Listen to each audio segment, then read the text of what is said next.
Друзья, всем привет! С вами канал Тимур. Вот такое прекрасное море. Сегодня 12-го, 3-го 2022 года.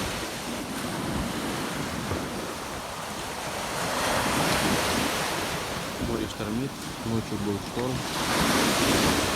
Море где-то на 3-4 поднималось, может даже чуть больше.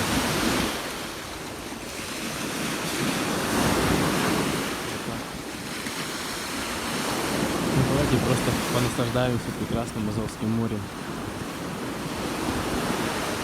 Красивым Азовским морем.